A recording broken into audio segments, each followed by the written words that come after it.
Hey, what's going on? It's Bill Burr, and it is the Monday Morning Podcast for Monday, June 17th, 2013. You hear what I added something there. I usually just say it's the Monday Morning Podcast, and I went, it is the Monday Morning Podcast, as if to suggest that I'm even more impressed with myself this week than I usually am. How you guys doing? How's your Monday? Yeah, did you have a bad one? Oh, it's okay. Because there's always Tuesday. What you guys do if I actually wrote a show tune about Tuesday? It was a blatant ripoff of Annie, you know? You know, I could actually play Annie. When I was younger, when I was 12, I could have played Annie.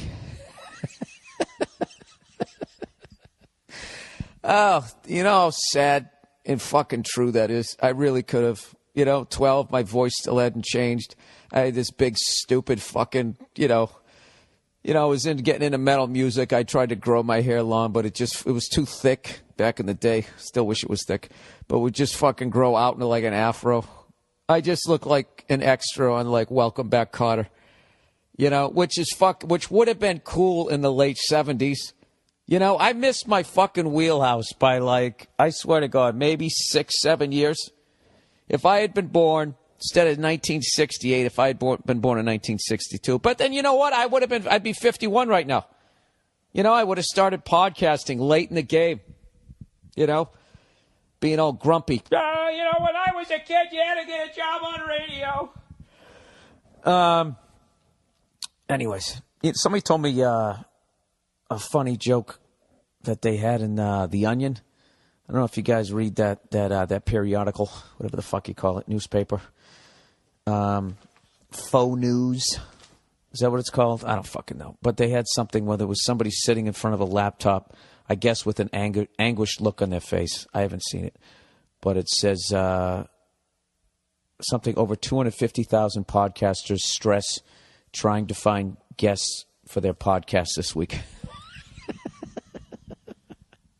You know what? That made me feel good. That made me feel really good because I don't have any guests on my fucking podcast. Rarely do I have guests, and that's the fucking main reason, because I don't want to have to sit there and try to work with other people and their schedules and that type of shit and fucking, I don't want to interview my friends. So what is your middle name? I don't want to do that. And then, they fucking book shit, and then they cancel on you, and then you're struggling for a guest, and then you have somebody in there, and you're like, wow, I wonder if this person realized that they weren't my first choice. Speaking of which, that reminds me, I have to get back to Jay Mohr. I've been going in and out on the war, going in and out on the road. Why did I say the war? Because I was just reading a bunch of international shit, I think. And, he sent me a very flippant text message that I intend on addressing. Classic East Coast guy. He just can't ask you to be on the podcast. He has to put you on the fucking defensive, So I'm going to call him today, try to set up a time to do his podcast, and we'll fucking discuss his flippant fucking text message to me, which I did not appreciate. All right? See that, Jay? I'm cross-pollinating here, right? Fucking guy texting me. He's texting me. He comes at me with this fucking tone like I owe him money. Where is that fucking text message? He writes this shit like, I gather by hearing you on other people's podcasts, you're back in town. Because I told him a few weeks ago, he said, can you do my podcast? I go, no, I'm out of town. And then I went over to Bert Kreischer's house. I'll give you the whole fucking soap opera. Because I go over to Bert Kreischer's because I'm trying to get him on our All Things Comedy Podcast Network, right? So I'm shooting the shit over. I'm pitching the fucking network to Bert Kreischer.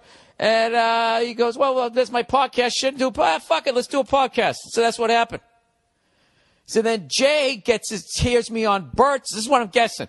Hears me on Bert's, and he's like, I thought this guy said he's out of town. Now you get his fucking panties all in a Jersey bunch. And then he sends me this fucking thing. Well, I gather you're in town. Let me tell you something, Jay Mohrs. Jay to the motherfucking Mohrs. Okay? I am not under any contract with you or anybody else in this podcast world. You understand me? I am a free man, and I will fucking podcast with whoever the fuck I want to, whenever I want to, young man. that being said, I'm going to try to do Jay's podcast this week. Oh, he's so sensitive. I love you, Jay Mohr. All right? Okay. Continuing on. Speaking of fucking wars, because maybe I'll start having a war with Jay Mohr. It'd be good for both our podcasts. Speaking of that shit, not like I'm gonna. I'm just all bullshitting, okay? Before you guys fucking go epic fucking something, Twitter knockout, whatever the fuck you know, that's all I'm trying to say. I don't fucking know what anything's called. Anyways, I was reading the news today, as I do. I got one of those iPad minis for my birthday. Boo-doo, boo-doo, boo-doo, boo-doo. So now what I do is I sit out on my front porch like a fucking old man in a rocking chair. And, you know, that's something I was fighting. Fighting how great it felt to sit on a front porch, sitting on a rocking chair, reading the 21st century's newspaper. You know, I don't have the paper in my hand. And there's not some little kid that comes in, hey, mister, right? Throws the thing over the fucking wall. And I'm, hey, thanks a lot there, Johnny Appleseed, right? I give him a nickel, and he goes, oh, thanks, mister. And he goes down and buys like fucking 80 pieces of candy, like he could back in the day, right? Down at the Penny Arcade. You know? Some guy down there with a fucking derby on, beating you with a cane. I was fighting that feeling. Just sitting out there. I'm telling you right now, just fucking give in to being an old fuck like me. Sit out on a front porch. If you don't have one, use your neighbor's. Right? He's at work. Fuck him. That's his fault for having a job. You're in between jobs. Nobody's using his porch. Right? Technically, that's not even his porch. At least the land isn't. That belongs to the Iroquois. Or the fucking the Apache, depending on where the hell you live. That's not his fucking land. What, because a piece of paper says it is? I don't fucking know. So I was sitting out there on my front porch, on my rocking chair, and I was just reading about, I'm trying to figure out why we are arming the rebels in Syria, right? And why Russia is arming the dude in power there, that Assad guy, whatever the fuck his name is, right? I can't figure out. I'm trying to figure out what both sides have to gain. You know? Was that president cool with us? And he was giving us whatever he wanted, and now he's not. So we're like, fuck him. We're going to help the fucking rebels. I have no idea. I fucking scoured the internet for like at least 3 minutes before I did this podcast, and I could not find one fucking reason why we were doing it or why Russia was doing what they were doing.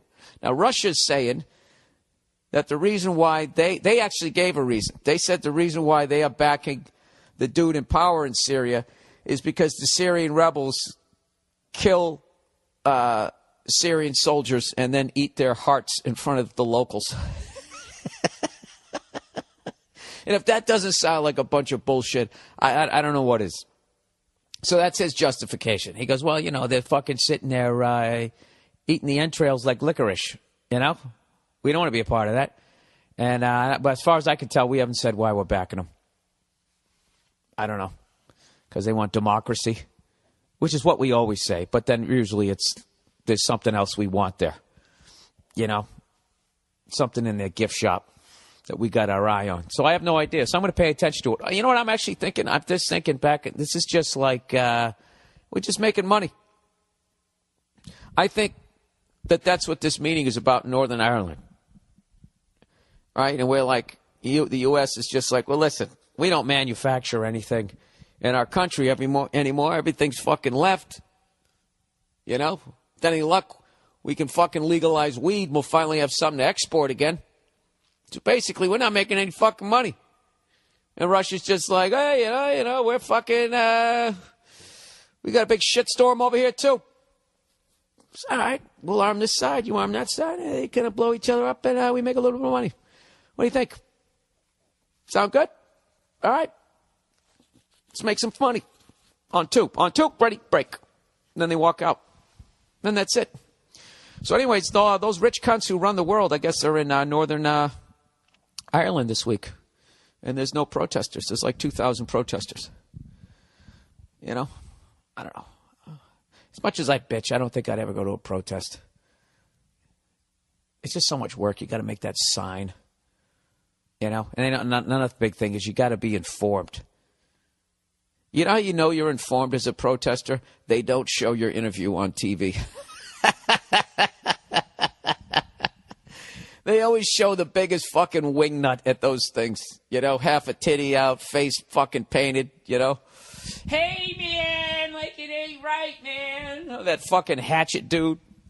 I don't know. Sorry, this podcast is all over the place. But you know what? I have been all over the place. I had another wonderful quick tour. I did St. Louis, Cleveland, Ohio, and in Buffalo, New York. And I got to tell you, I spent way too little time in each city. I had a great fucking time in each and every one of those places. Let's start with St. Louis. Meet me in St. Louis, Louis. I can't remember the name of the fucking place I'm playing. Everything's named the Pageant or the Palace. I don't fucking remember. Then my website takes it off the second. It's the day of the show. It takes it off the thing, so now I don't even fucking know. Anyways, I performed in this wonderful theater that I've been to before that I'm actually going to look up right now because the owner's so fucking cool and I'm being a dick right now. Let's see here. St. Louis, Bill Burr. Let's see what comes up here. Bill Burr bombs in St. Louis. What the fuck is that now? Where the hell is it? Oh, there it is. The Pageant. Played the wonderful Pageant Theater. And right up the street there, they got... They had all there. This cool old record store, which I never got into. They had a great pizza place, and they also had this fucking this bowling alley / cool bar, and it was perfect. It was just enough for the old bowling alley thing, and not like a whole hipster thing with the bar. And all it had was like fucking 8 lanes. It wasn't one of those places that has like 40 fucking lanes.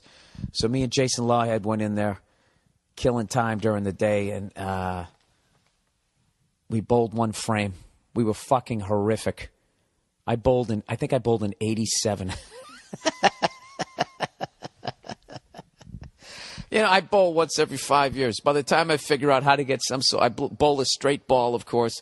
But by the time I figure out how to fucking, you know, get back into that rhythm, whatever the fuck it is that I'm doing wrong, my fucking hacky swing there, I'm usually in the fucking 6th frame. Is that the right thing? I had a beer. They had a great time, and I went into their they have a city park there, and I was thinking, there's no fucking way, because they're like, you know, it's one of the biggest parks in all of the United States, and I'm like, well, I've been through Central Park. It's not going to be as big as that shit. This thing was fucking huge. Highly recommend it if you don't like going to gyms. I like to work out outside, just walk around and that type of thing. They got like a fucking golf course. There's a goddamn zoo in there, right? I'm walking around the outskirts. All of a sudden, I'm looking at a fucking zebra, right? I think I walked the whole way around the outside. It had to have been at least 4.5, 5 miles. And it was a great time. Then I went bowling, went out, had a great show. What did we do that night? Oh, then we went upstairs to the rooftop bar at like the Blue Moon or whatever the hell it is, the Moon Tower Hotel that I was staying at. And went up there, hung out, met some people after the show. Everything was good. And then there was these 2 fucking hilarious kids who were like 21, 22 years old, level drunk, you know. This fucking dude came up because somebody had yelled something about Tim Tebow during the show. So he comes up to me. He's like, I'm the guy yell the Tim Tebow stuff. And I'm like, all right, cool, man, great. Glad you had a good time. 3 minutes later, it comes up to me. I'm the guy who yelled the Tim Tebow stuff. All right, man. Yeah, I understand. You already said that. You're not driving, are you? Okay. All right, dude. Listen, I'm going to be over here with some friends. I got to go. All right, see you. Sit down. Fucking like half hour later, I'm coming back from taking a piss. I come back up, and he's sitting down where I was sitting. And he just goes, Tebow, fucking something. And he was his buddy at this point is trying to get him up out of the chair, and he refuses to get up or help. and the other guy's too drunk to get him out. So it was like this fucking Keystone Cop shit of this dude trying to drag his friend out of the fucking chair. And we're all sitting there, me and like 4 or 5 other people, looking at them. We finally just picked our drinks up. We went to another table. And I think it took him another 20 minutes to get him out of the fucking chair. Speaking of Tim Tebow, everybody. Huh? Who's got the Jesus freak? We do. I love all these moron football fans who would think that there's going to be like a quarterback controversy now that we have Tim Tebow. Are you forgetting that Bill Belichick is a genius? Okay? And don't even talk to me telling me he's a fucking cheater. All right? I didn't want to hear that shit. All right? Unless you're going to fucking take down every other goddamn coach, including old Mr. fucking Twinkle Toes up there in Seattle. Pete Carroll. Could you look any more honest than fucking Pete Carroll? Right? Look at that guy. He looks like that fucking Mr. Green Jean guy, the next door Flanders on fucking The Simpsons. He doesn't have the glasses, but he has that vibe. Flanders actually looks like William H. Macy with John Lennon glasses. But I'm saying Pete Carroll's vibe is that. But then you look at the shit he did at USC. And right before the shit hit the fan and they were going to get suspended, he fucking takes off and goes up to Seattle. Hey, and what was Pete Carroll guilty of at USC? Doing everything everybody else does at that fucking level. All right? So all you cunts who call Bill Belichick cheaters, you're morons. All right? That's the way the game is played at that level. There's millions of dollars. There's yachts. There's whores. The second that shit is at stake, recognition, legacy, forget it. All the rules are out the fucking window. They're all being bent. All right? So anyways, this is why the Patriots are gonna if Tim Tebow is ever going to excel in the NFL, it's going to be with the New England Patriots. And I'll bring you one fucking play. I'll give you a link to it. The reason for it was back when Doug Flutie was playing with us. Not Doug Flutie. Who the fuck was it who did the pooch kick? Wait a minute. Do I have that wrong? Am I that old? What was that famous fucking play where all of a sudden he fucking came in, right? That was with us. Jesus Christ. I'm losing my fucking mind here. How old am I? All right, here we go. Doug Flutie pooch kick. All right. Oh, dramatic NFL music.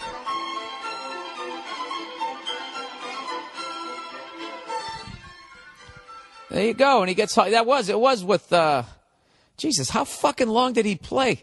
I saw Doug Flutie when I had season tickets in 1989, where we had the little Paul Revere on the side of the helmet. 1989, and he graduated in like 84. He'd already been that was before he went to the CFL. He'd been with Chicago, I believe. Then he came with us. And, Jesus, did I ever tell you that fucking story? I can't believe I'm going to tell this fucking story. Okay, I can't remember what year this was. It was when Doug Flutie was playing with the Buffalo Bills. And I remember, that was first, right around then he had come out and said that he had an autistic child. And he had the Flutie Flakes that was to raise money for autism. This great thing, right? And so we're in the stands. We're sitting in the end zone. It's me, Bobby Kelly, and this buddy of mine, one of my old drinking buddies from back in the day. This is the guy I told you he got into the handshake fight with the Elvis impersonator. I ever tell you that one? We were in Daisy Buchanan's, a famous meat market on Newbury Street in Boston, right? And, everybody's in there hammered, right? Everybody's listening to the music, and we're fucking whatever. It's the middle of the fucking night. So basically, every guy in there is probably 50 to 60% on their way to either getting laid or going home and jerking off after a slice of pizza. That's right where the night is. But everybody still has hope that they're going to be one of the guys that gets fucking laid. All right? Everything's going good. Music is playing and all that shit. All of a sudden, you just feel this energy towards the door. Like, what the fuck's going on? You can feel this commotion. So we fucking look over, and there's this guy dressed up as Elvis for no fucking apparent reason. It's like the middle of the summer. You know, it wasn't the anniversary of his death. I don't, you know, we weren't in Vegas. Just this fucking guy walks in dressed like Elvis. So the whole energy of the fucking bar goes over there, and every fucking chick in there wants to go over and get her picture with the guy. So this dude basically cock blocks the whole fucking bar. Even half the guys are laughing because he's doing all the karate moves and shit. It was ridiculous. It was funny, but also it was very passive aggressive because all the pussy went up to him. So, and half the fucking guys. So my buddy, was pissed. I didn't realize he was pissed at him. So everybody's lining up, shaking hands with this Elvis impersonator, trying to get their picture with him and blah, blah, blah, blah, blah. So my buddy comes up to him. He comes up to him last. And he starts shaking his hand. And when my buddy, right before he was going to get into a fight, I don't know why, he would always be like looking up in the air.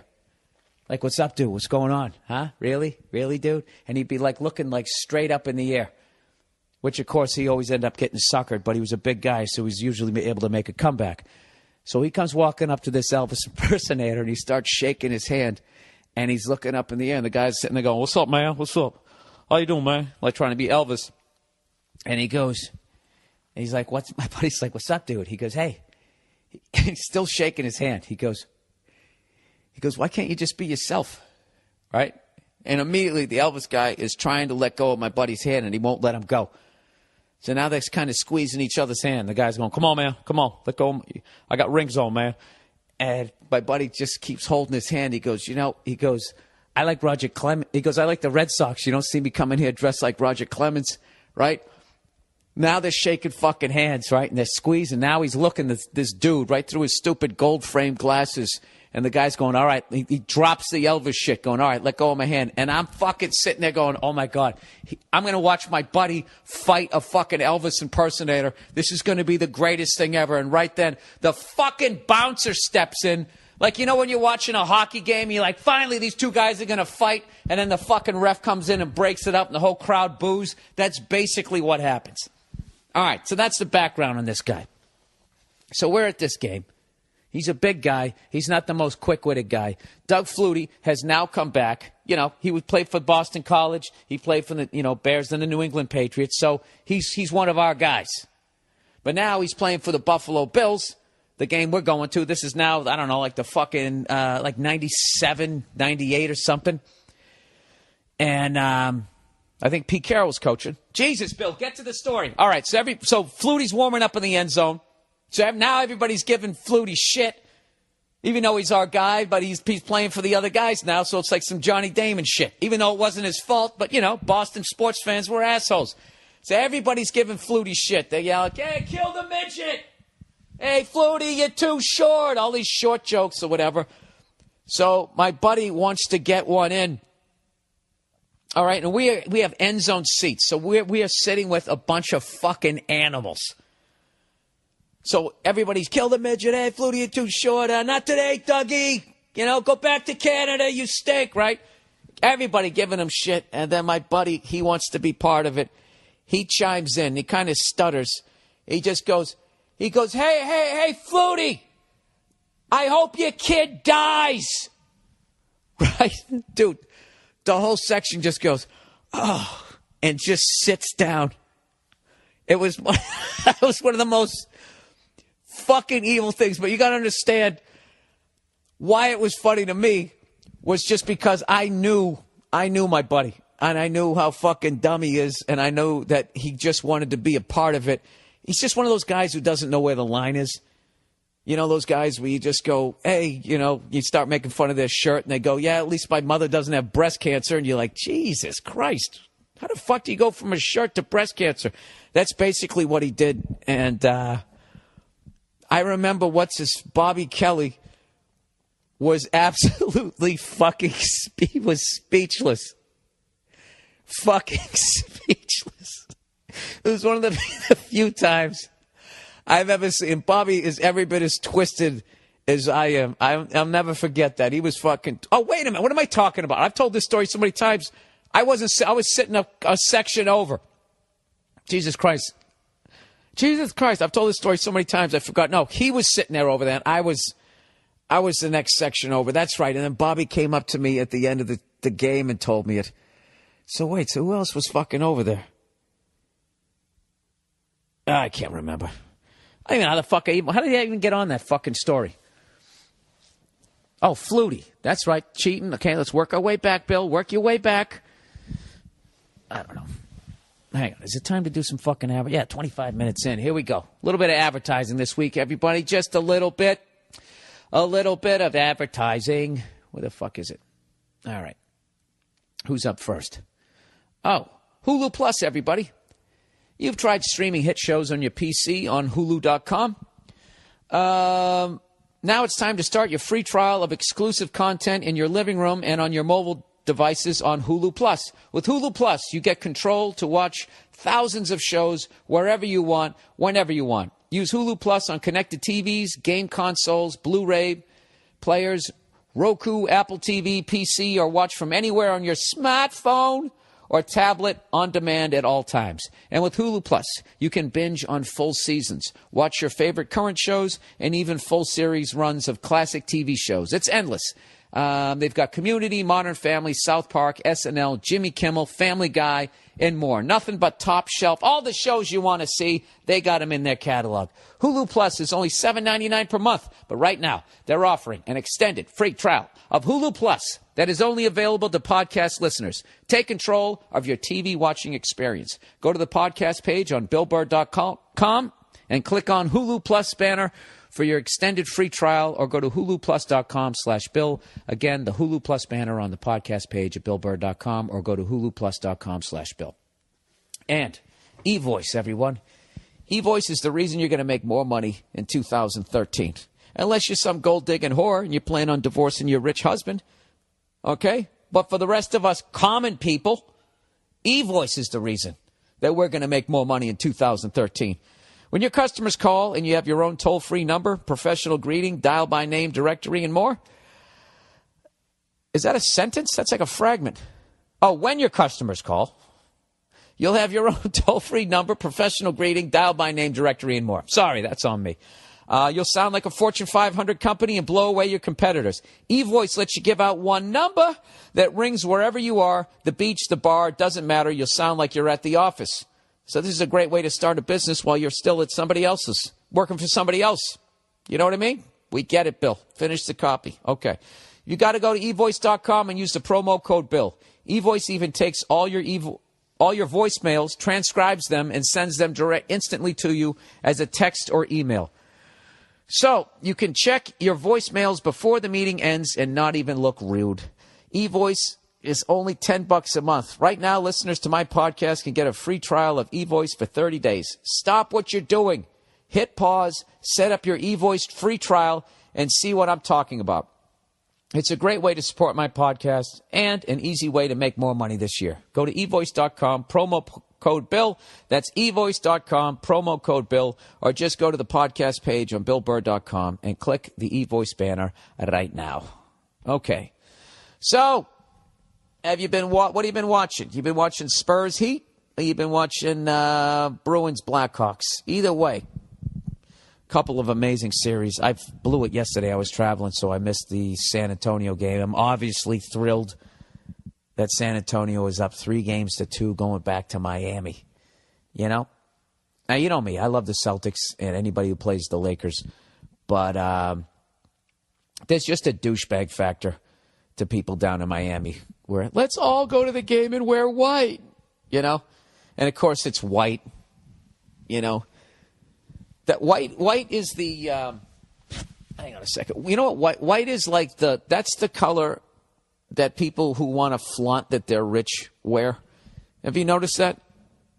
Like whenever they do like those Real Housewife stories, they always have some ridiculously expensive car, and it's always like pearl white. I don't know what it is about that. They love it. Out here in L.A., all the growing up gaudy fucking people, they fucking all have those white cars. I don't know why. So when I look at those people down in Miami, it's the same fucking thing. You know, what are you showing off your tan lines even when you're in the car? I don't understand it. Where I come from, you know, you get a black car. You know, some gangster looking thing. You get some tinted windows on it. I don't fucking know. Although I got to tell you, I was a big fan of milk trucks back in the day, and those were always white. This podcast is just, what the fuck am I talking about? So I'm rooting for San Antonio. You got to go for the underdog here. You know, the big fundamental, the guy who cheated on that chick from that fucking show, right? The other guy there, the balding guy, Tony Kukoc. I don't watch hoop. I don't know what's going on. Why don't you stick with what you've been watching? Bruins, Blackhawks, everybody. Right now, if you haven't been watching, the series is tied 1-1. Both went into overtime. The first one went into triple overtime. And 2 nights ago, it was an overtime win for the Bruins. And it was kind of weird because I felt like the Bruins should have won the first one and the Hawks should have won the second one. Although I missed most of the second game because I was performing in Buffalo. But it's a classic, man. And the Blackhawks, they're like the Bruins, man. They're a fucking hockey team. You know, they got their tough guys. I'd say they have more superstars with Hossa and Patrick Kane. But they got their pest. And then they got their grinders, man. They're a fucking hockey team. And I really, I don't know. I really like the way they're playing. No filthy shit, you know. I don't get mad at those guys who, you know, just doing shit to try to get an edge. But nobody's out there trying to hurt anybody. None of that fucking crap. It's just been 2 great games. And they play again tonight. Pivotal fucking game. So we'll see. We'll see how the Bruins come out. I heard they came out real sluggish in game 2 in the first period and came out hitting in the second. Like I said, I only came out after my show. I saw the last half of the third period and then into the overtime. But I watched every second of that first one. And I was trying to stay in shape when I was on the road. So I watched the first 3 periods, and then the first 2 overtimes, I was on the elliptical. I stayed on the elliptical until there was an intermission, and then in the intermission, I did push-ups and dips, and then coming out of the intermission, I did did the elliptical again for the next period. I was actually thinking, like, that's how you should be watching sports instead of sitting there eating fucking nachos and drinking beer, right? But I don't know. What are you going to do? I got to tell you, the Blackhawks fucking goalie, man, is unbelievable. And the exact way Paille scored is, I think, what we have to do. The second it hits your stick, just put it on net. Because if that guy gets a chance to square up on you, he's just stopping everything. The goaltending is top-notch, original 6. That's all I'm going to say. I really don't have anything bad to say about any of the Blackhawks. I fucking like all of them. And I'm hoping it goes 7, and I obviously hope that we win. But they're a great fucking team. So tune in and check it out. All right, let's get to the fucking the goddamn whatever questions for the week. Billy Redface tour. William, I used to live in North Dakota and have been to northern cities on your tour. If you are planning to drive between gigs, the country is beautiful, but the distances are immense. Wrap your brain around long drives, 6 to 8 hours, depending on how fast you drive. I now live in Chicago. Go Blackhawks. Yeah, dude, you got to understand, I've been doing the road hardcore since the late 90s. So, you know, I could do 6-hour drives in my sleep, but I'm taking a bus, so it's not going to be a problem. But I'm also beyond excited to do this tour because I have performed in Boise. I never did their comedy club, but I did do a college up there. It wasn't Boise State. It was something else. So I drove around a little bit, but I've never been to Montana, and I'm basically going to drive across that whole state. I've done like Sioux Falls, South Dakota, and I've done like Fargo, North Dakota, but I've never been to the western part of the state. So I'm going to be loving life when I'm out there. So I want to see all those cool-looking ranches. I want to see a couple of bison. I want to see the fucking billboards with before and after pictures about people on meth. You know what I mean? That's like a major fucking problem. Like, I bet The Walking Dead gets really low ratings out in Montana. Just because if they just all they need to do is look out their fucking window, right? To see that. I'm Googling right now, Montana meth problem. They got meth project. Documentary highlights Montana's meth problem. NPR was up there. Yes, Montana has a meth problem. Measuring meth in Montana. Montana meth project. News about the Montana meth project. All right, so they got a project going on. Let's read this one here. Yes, Montana has a meth problem. Do you guys really want to hear me read out loud? You probably don't. I heard that Utah and Colorado have a similar situation, but I don't know who is the leader. I get tired of arguing the point, but the facts don't support your post. I'm not going to present evidence because it's clear it would not matter. I guess he's defending Montana. I don't fucking know. It's going to be a great time. Oh, you know what? I never finished talking about that tour that I just did. I went to Cleveland, Ohio. All right, had a great time.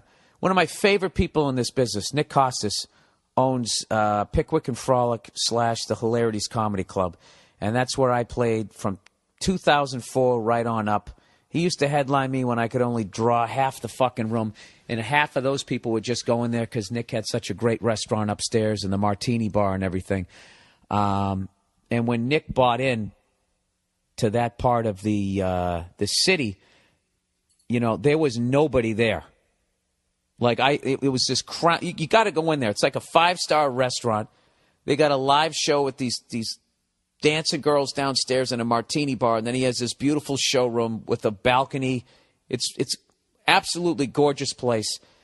And so he built this thing when Cleveland was just after 5 p.m. became a ghost town. And you'd be in there, you felt like you were on the fucking Titanic, except it never sank, right? You were just on this luxury liner. You didn't have to leave. You ate, you had this great meal, you did your show, and then when you walked out, there was all these beautiful women in this martini bar. It was the self-sustaining unit, this fucking oasis. But the second the night ended, the cop would literally escort me out of the place and would walk me over to my hotel so I wouldn't get clubbed over the head by a piece of pipe that was probably laying right in the street. And he was the only game in town, especially on the block that he was on. And he was kind of like a third of the way up the block, so he was really hidden. And he was having a rough go of trying to get the thing going. And over the years, I watched, like, the House of Blues opened up across the street, blah, blah, blah, blah. Fast forward to now, 9 years later, you know, I'm in town.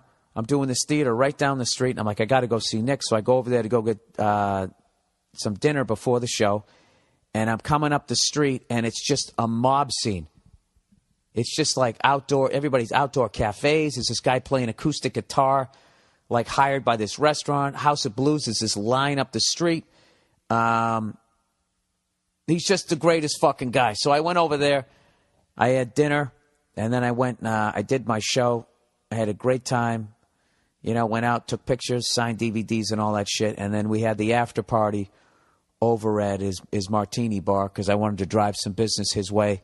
And I want to thank everybody. Seriously, man, there's no bullshit. Everybody who came over there, if you spent $1 over there, that's one of my great friends in business and in life. So I really appreciate it. And if you ever, seriously, in the Cleveland area, you want to see a great show, just have a great meal, go down to the that Pickwick and Frolic room, man. That guy's the best. Nick Costas. Say hello. Tell him I said what's up. So, anyways, back to the reads here. Where the fuck are they? I am the worst. All right. No subject on this one. Bill, your problem with Christianity is that you are in the wrong church. Just switch over to the Episcopal or Lutheran or something and get baptized, and all of a sudden you will receive the Holy Spirit, which will bring you to a higher spiritual level with a literal connection to God. All right, you know something? I'm sure every religion has its has something to offer. You know what it is about Episcopal or Lutheran is I'm lazy. I already know you can't teach an old dog new tricks, okay? I know the prayers and I know the songs from my fucking... This would be like me moving to L.A. and not being a Celtics fan anymore and switching over to the Clippers. You know? Not saying you... Well, the Clippers are actually decent now, so I'm not really insulting you, but Tell me some more about the Episcopal and Lutheran thing, because I actually always enjoyed going to church as far as I felt like it was a reset thing every week to remind yourself not to be a complete hunk of shit, or at least try not to be for as long as you could until the next Mass. But I just never liked all the other crap that was involved in it. But as far as me receiving the Holy Spirit, which will bring me to a higher spiritual level and a literal connection to God, like, I can really do that on my own, you know, if I wanted to, if I wasn't such a piece of shit, if I really just, you don't really need to go down there and do all the Ola Salima. That's all just, rituals. And I bless the water and I throw it in your face and now the evil spirits are out of you. But it's complete horseshit. You could splash me with as much holy water as you want to. If I don't give a fuck and I want to go out and just do stuff, the water is not going to, fix me. Oh, Bill, stop being a cunt. Swing by. You know what? I'm going to go to one. I'll go to Lutheran. Episcopal's too hard to say.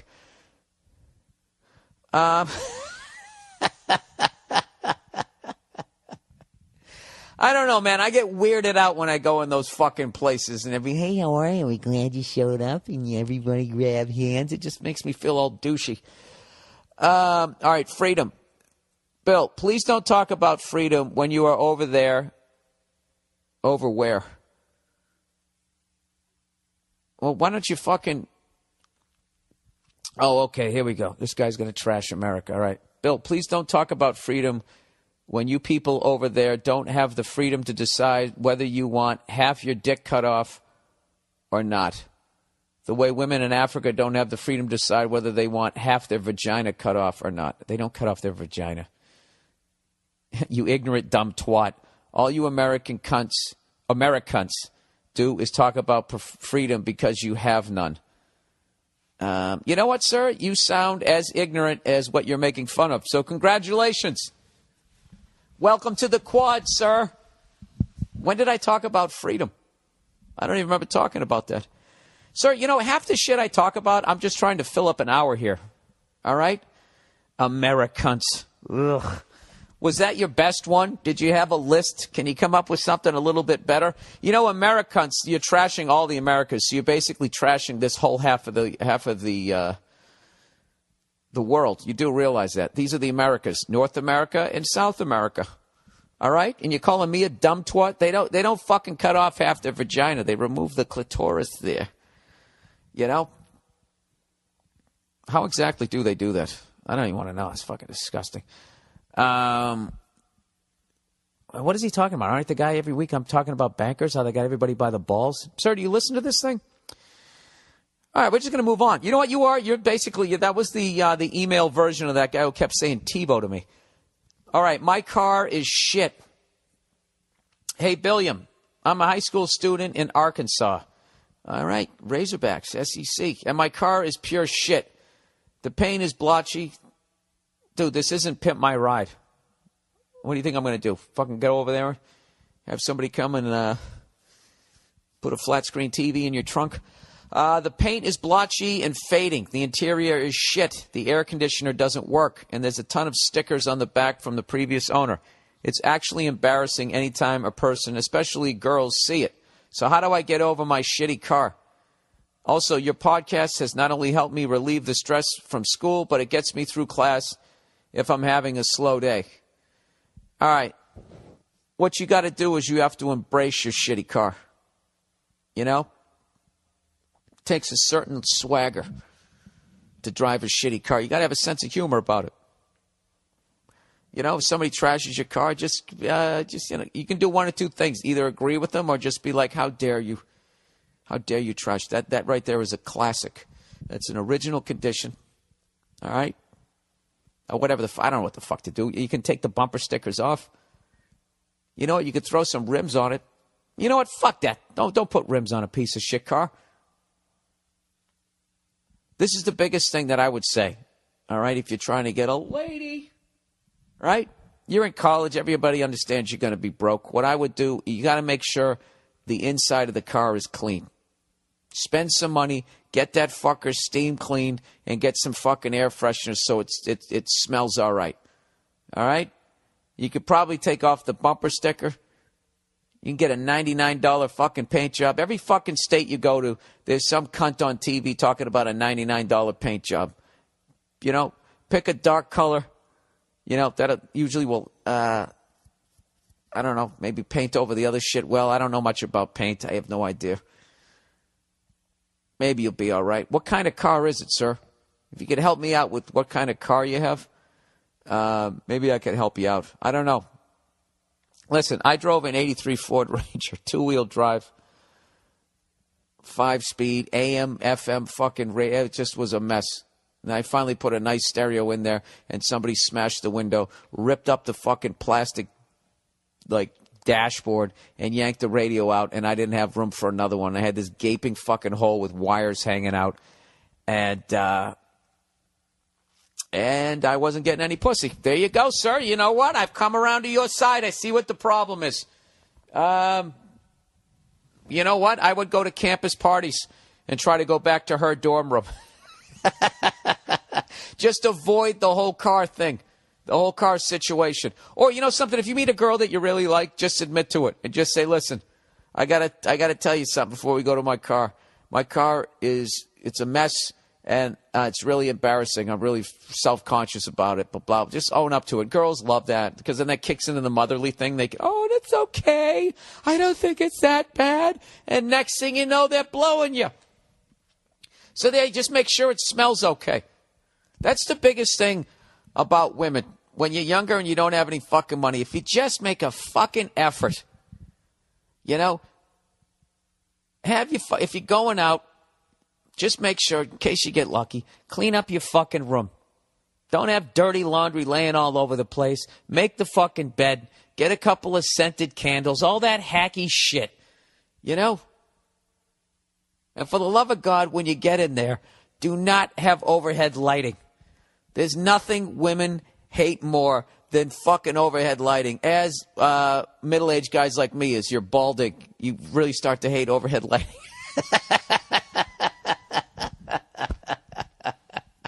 But, you know, women, they fucking hate overhead lighting, all right? So if you have overhead lighting, go out and invest in a fucking, just a fucking bedside reading lamp or whatever, and then buy some cool fucking, I know this is hacky, but just some cool fabric. If you can throw it over the top, gives it more of a fucking soft light, little mood. Next thing you know, her titties are out. If you got some skills, you know, you fucking round in second, and the rest is on you. Okay? There you go. All right. The royal family, everybody. This one says, Bill, I'm curious about your feelings on the royal... Oh, wait, I got to back up. I remember the first time I brought a girl back when I was in New York, and I didn't have shit. I had my fucking couch from my dad's dental office in the early 70s, floral pattern, made out of wood that, like, I swear to God, you could fucking kill a village. You could club people to death with this couch. It took like 3 people to bring it in. And all I had was I had overhead lighting. I had a light bulb with nothing even covering that. And I had this old fixture that you'd turn it on. It would make this like you slapped somebody in the face when you turned it on. And we were just sitting there and like, it was like we were sitting next to the sun. And that was when I first learned about overhead lighting. And, you know, I made my move and everything. And I was like 2 minutes in, she was just like, all right, wait, can we just wait a second? And she goes, I need to fix something. And she went in, and I had my bedroom door was open. What she did was she turned on the light in there. That was also overhead lighting, but it was another room away. And then she went and she turned off the light in the living room. And guess what I did the next day? I went out and I bought a fucking lamp.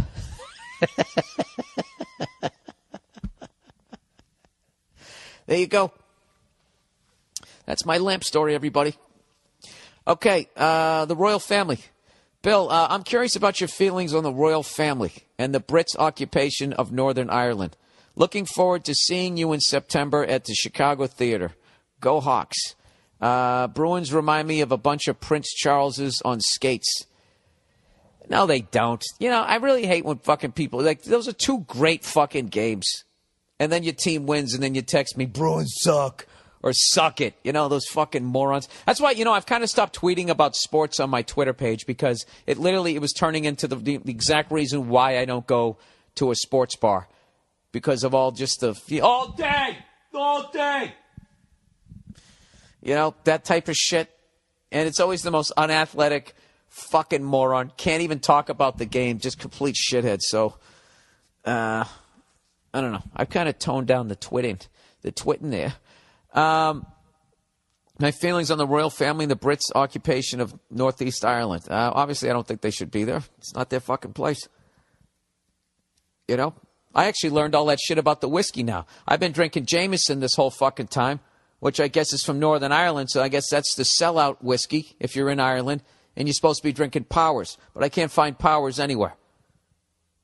And Jameson is marketed really well. That's like the Pepsi of whiskey, I guess. I don't fucking know. Should they be there? I don't think so. I don't understand why they haven't left yet. They've left pretty much everywhere else. They've gotten beaten back pretty much everywhere else. India, Hong Kong, Rwanda, the United States of America.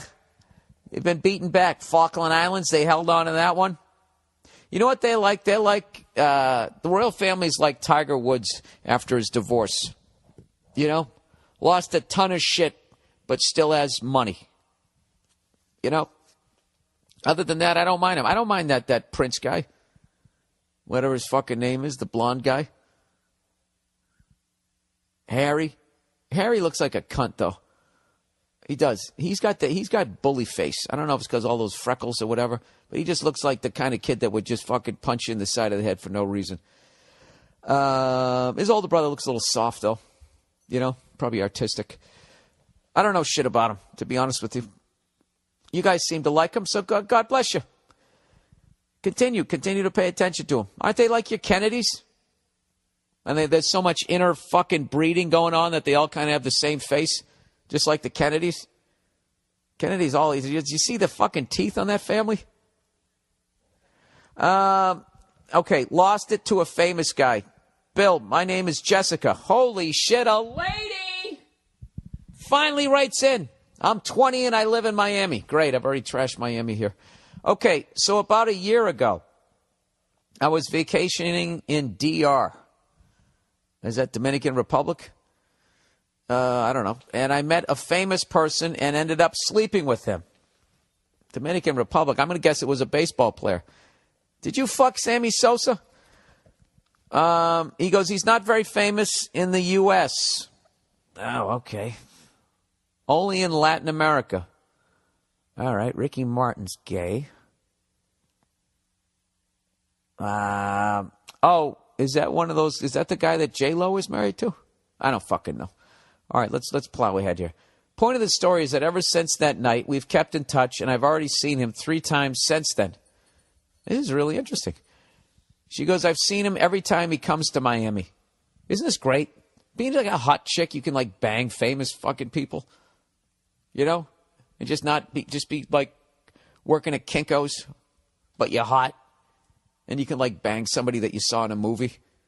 As a guy, we just don't have that option.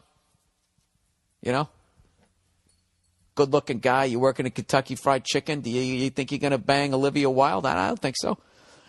The last time I saw him was this past April. We usually go out to clubs while he's here, and I've even met some of his famous friends. I'm just a regular girl, so you can imagine how infatuated I am with this guy. I am infatuated with this story.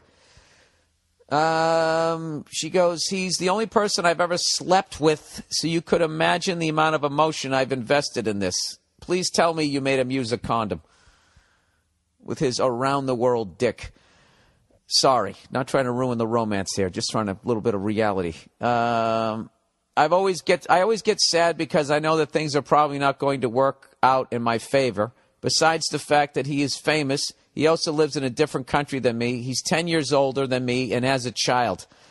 Well, that's game, set, and match right there, sweetheart. I think you got to protect your heart. Nah. Either put him in a place mentally where you're not going to develop feelings, and when he comes to town, you get to have a fun time. But other than that, when he leaves, I would try and find somebody that at least lives in this hemisphere. I don't know. But hey, it's your life. All right. He goes, I have hope that a relationship, she goes, I hope that a relationship could happen because I've been lucky enough to have so much has happened already. In addition, he has plans to move to Miami soon. We talk once a month or every couple of weeks through text. Well, listen, he might just be stringing you along.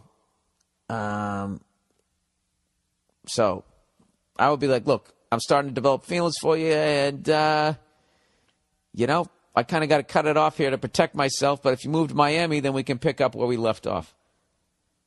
Sound good? Hola. All right. I mean, that's hola's hello, right? Whatever. She goes, we talk once a month or every couple of weeks through text. Only thing is, I'm usually the one that takes the initiative to text him or see him while he's here, which really bugs me. Yeah, you know what? I don't even need to read the rest of this. I'll blow through the rest. At the same time, he always shows interest in me when we spend time together, remembers everything. Yeah, you might just be his woman in that town. I hate to tell you. She goes, should I hope for a relationship with this guy given everything that's happened already? No, you shouldn't. Should I stop talking to him since I am the one that takes the initiative most of the time, or should I be content with the situation? Yeah, he's stringing you along. He's stringing you along. I don't think he's a bad guy, but you're his woman in Miami. So sounds like you want more than that.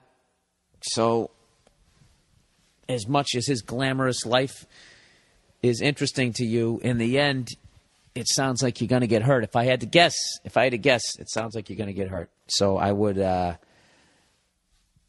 just end it. Just stop texting the guy.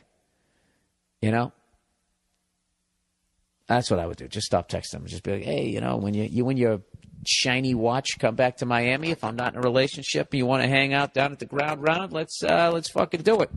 But other than that, why don't you fucking enjoy the world and the pussy that it has to offer? Right? I'm sorry, I'm being a little crass here, but that's basically the situation. All right? If I ever had I've tried the long distance relationship thing. It didn't end up working out. I don't know. So anyways, that's the podcast for this week, everybody. How far into this am I, huh? 55 minutes. 55 minutes. All right. Well, before I go, I want to thank everybody who came out to all my shows out there in Buffalo. Oh, dude, I didn't even talk about Buffalo. I played this symphony hall. Beautiful, beautiful symphony hall. Unbelievable crowd and all of that. And had a lot of people from Toronto came over asking me when I'm going to be in Canada. And the answer to that is, I hate to it's going to be next March. I know. What the fuck?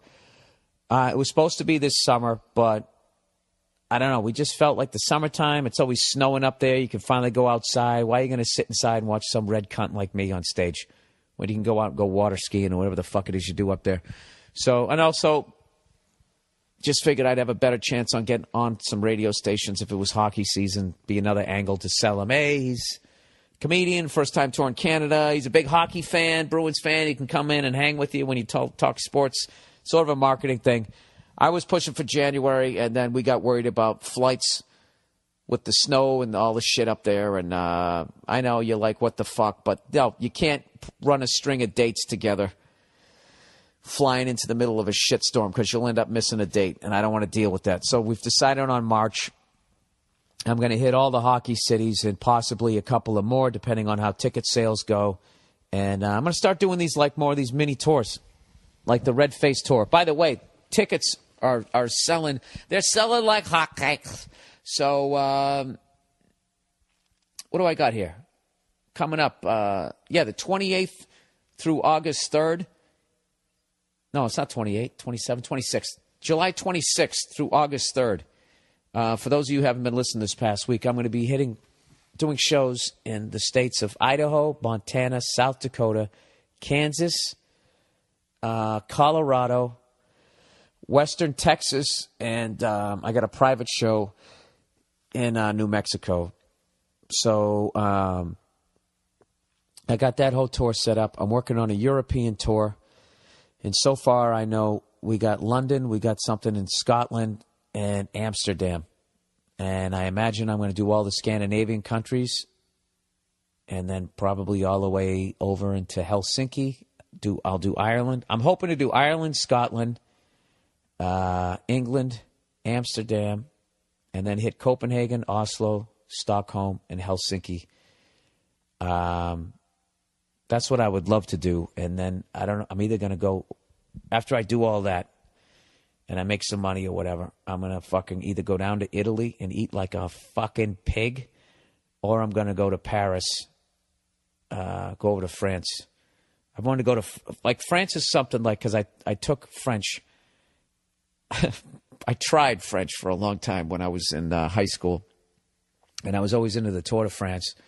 I'd always watch the tennis, Roland Garros. I don't know. I was a big World War II buff there for a minute. And then, all the D-Day stuff. There's so much that I want to see in France alone.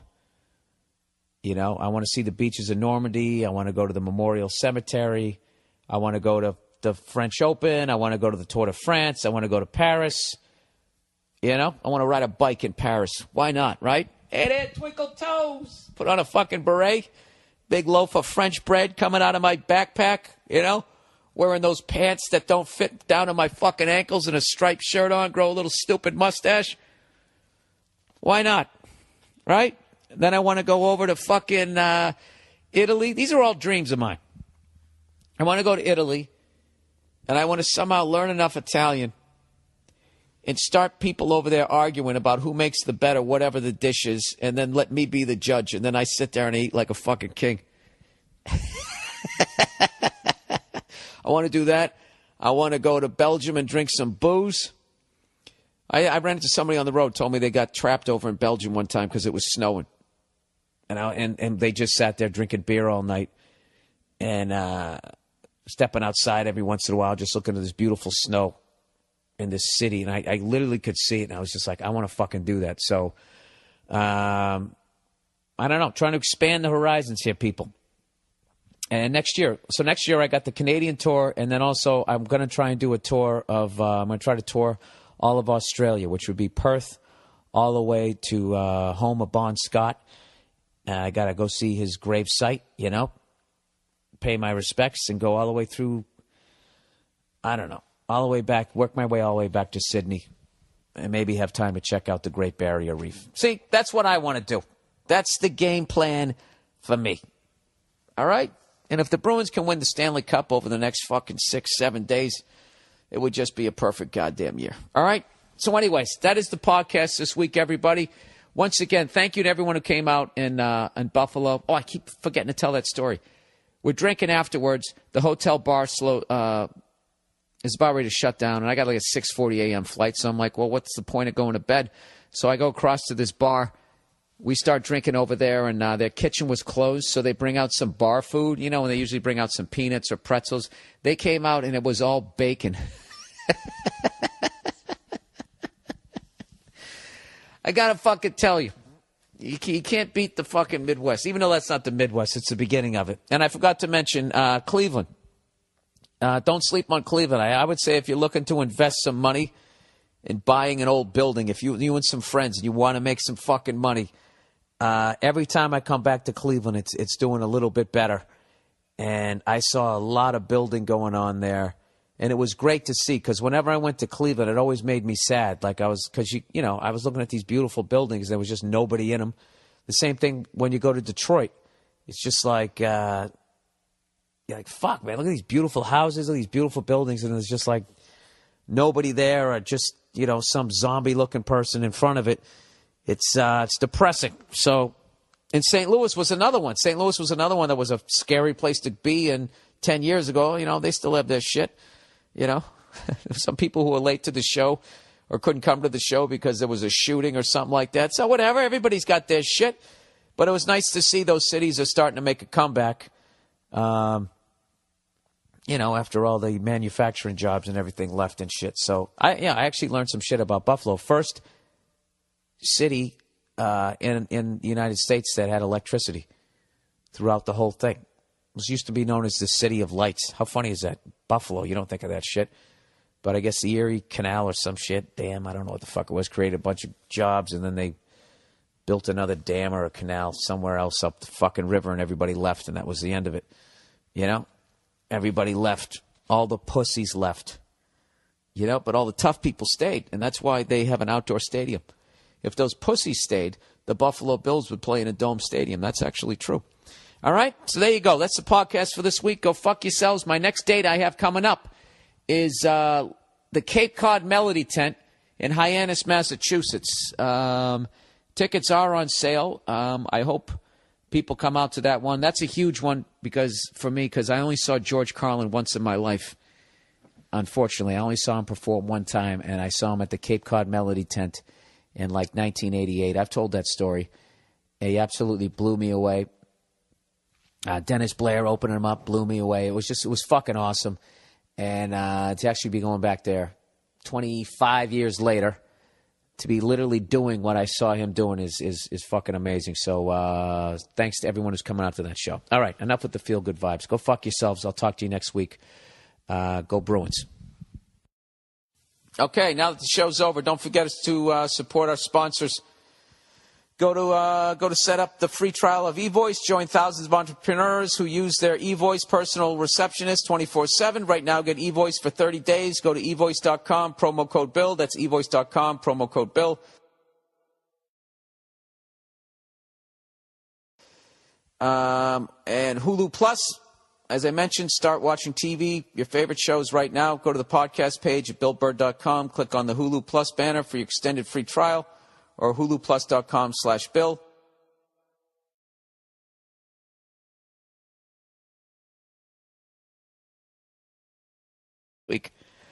Oh, he's so sensitive. I love you, Jay Mohr. All right? Okay. Continuing on. Speaking of fucking wars, because maybe I'll start having a war with Jay Mohr. It'd be good for both our podcasts. Speaking of that shit, not like I'm gonna. I'm just all bullshitting, okay? Before you guys fucking go epic fucking something, Twitter knockout, whatever the fuck you know, that's all I'm trying to say. I don't fucking know what anything's called. Anyways, I was reading the news today, as I do. I got one of those iPad minis for my birthday. Boo-doo, boo-doo, boo-doo, boo-doo. So now what I do is I sit out on my front porch like a fucking old man in a rocking chair. And, you know, that's something I was fighting. Fighting how great it felt to sit on a front porch, sitting on a rocking chair, reading the 21st century's newspaper. You know, I don't have the paper in my hand. And there's not some little kid that comes in, hey, mister, right? Throws the thing over the fucking wall. And hey, thanks a lot there, Johnny Appleseed, right? And I give him a nickel, and he goes, oh, thanks, mister. And he goes down and buys like fucking 80 pieces of candy, like you could back in the day, right? Down at the Penny Arcade. You know? Some guy down there with the fucking derby on, beating you with a cane. I was fighting that feeling. Just sitting out there. I'm telling you right now, just fucking give in to being an old fuck like me. Sit out on a front porch. If you don't have one, use your neighbor's. Right? He's at work. Fuck him. That's his fault for having a job. You're in between jobs. Nobody's using his porch. Right? Technically, that's not even his porch. At least the land isn't. That belongs to the Iroquois. Or the fucking the Apache, depending on where the hell you live. That's not his fucking land. What, because a piece of paper says it is? I don't fucking know. So I was sitting out there on my front porch on my rocking chair, and I was just reading about, I'm trying to figure out why we are arming the rebels in Syria, right? And why Russia is arming the dude in power there, that Assad guy, whatever the fuck his name is, right? Big thing is you got to be informed. You know how you know you're informed as a protester? They don't show your interview on TV. They always show the biggest fucking wingnut at those things. You know, half a titty out, face fucking painted, you know. hey, man, like it ain't right, man. Oh, that fucking hatchet dude. I don't know. Sorry, this podcast is all over the place. But you know what? I have been all over the place. I had another wonderful quick tour. I did St. Louis, Cleveland, Ohio, and in Buffalo, New York. And I got to tell you, I spent way too little time in each city.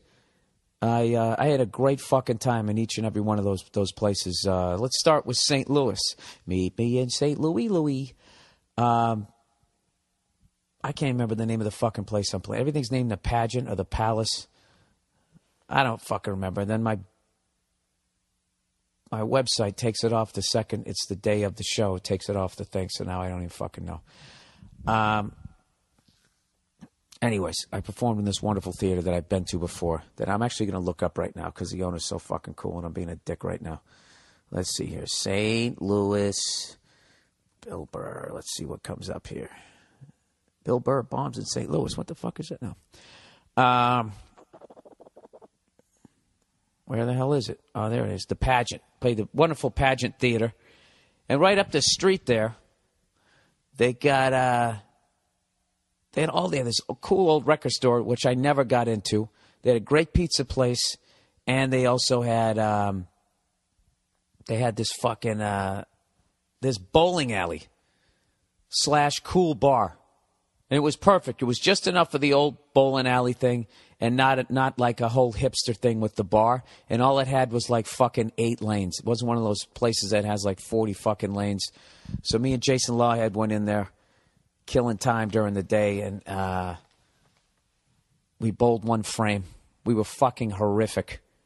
I think I bowled in 87. You know, I bowl once every 5 years. By the time I figure out how to get I bowl a straight ball, of course. But by the time I figure out, hey, what's going on? It's Bill Burr, and it is the Monday Morning Podcast for Monday, June 17th. 2013. You hear what I added something there? I usually just say it's the Monday Morning Podcast, and I went, it is the Monday Morning Podcast, as if to suggest that I'm even more impressed with myself this week than I usually am. How you guys doing? How's your Monday? Yeah, did you have a bad one? Oh, it's okay, because there's always Tuesday. What you guys do if I actually wrote a show tune about Tuesday? It was a blatant ripoff of Annie, you know? You know, I could actually play Annie. When I was younger, when I was 12, I could have played Annie. Oh, you know how sad and fucking true that is. I really could have. You know, 12, my voice still hadn't changed. I had this big, stupid fucking, I was getting into metal music. I tried to grow my hair long, but it was too thick back in the day. Still wish it was thick. But it would just fucking grow out into like an afro. I just look like an extra on like Welcome Back, Kotter, which would have been cool in the late 70s. You know, I missed my fucking wheelhouse by like, I swear to God, maybe 6-7 years. If I had been born instead of 1968, if I had been born in 1962, but then you know what? I'd be 51 right now. You know, I would have started podcasting late in the game. You know, being all grumpy. When I was a kid, you had to get a job on radio. Anyways, somebody told me a funny joke that they had in The Onion. I don't know if you guys read that periodical, whatever the fuck you call it, newspaper. Faux news. Is that what it's called? I don't fucking know. But they had something where there was somebody sitting in front of a laptop, I guess with an anguished look on their face. I haven't seen it. But it says something over 250,000 podcasters stress trying to find guests for their podcast this week. You know what? That made me feel good. That made me feel really good because I don't have any guests on my fucking podcast. Rarely do I have guests, and that's the fucking main reason because I don't want to have to sit there and try to work with other people and their schedules. I can't figure out. I'm trying to figure out what both sides have to gain. You know? Was that president cool with us? And he was giving us whatever he wanted, and now he's not. So we're like, fuck him. We're going to help the fucking rebels. I have no idea. I fucking scoured the internet for at least 3 minutes before I did this podcast, and I could not find one fucking reason why we were doing it or why Russia was doing what they were doing. Now, Russia's saying that the reason why they actually gave a reason. They said the reason why they are backing the dude in power in Syria is because the Syrian rebels kill Syrian soldiers and then eat their hearts in front of the locals.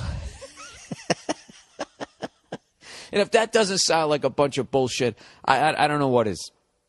So that's his justification. He goes, well, you know, they're fucking sitting there eating the entrails like licorice, you know? We don't want to be a part of that. And but as far as I can tell, we haven't said why we're backing them. I don't know. Because they want democracy, which is what we always say. But then usually there's something else we want there. You know? Something in their gift shop that we got our eye on. So I have no idea. So I'm going to pay attention to it. You know what I'm actually thinking? I'm just thinking back. This is just like we're just making money. I think that's what this meeting is about in Northern Ireland. Right? And we're like, the U.S. is just like, well, listen, we don't manufacture anything in our country anymore. Everything's fucking left. You know? With any luck, we can fucking legalize weed and we'll finally have something to export again. So basically, we're not making any fucking money. And Russia's just like, hey, you know, we're fucking, we got a big shitstorm over here, too. It's all right. We'll arm this side. You arm that side. They kind of blow each other up, and we make a little bit of money. What do you think? Sound good? All right. Let's make some money. On two. Ready, break. And then they walk out. Then that's it. So anyways, those rich cunts who run the world, I guess they're in Northern Ireland this week. And there's no protesters. There's like 2,000 protesters. You know? I don't know. As much as I bitch, I don't think I'd ever go to a protest. It's just so much work. You got to make that sign. You know? And none of that type of shit. And fucking, you know? I don't want to interview my friends. So, what is your middle name? I don't want to do that. And then, you know, they fucking book shit, and then they cancel on you, and then you're struggling for a guest, and then you have somebody in there, and you're like, wow, I wonder if this person realized that they weren't my first choice. You know?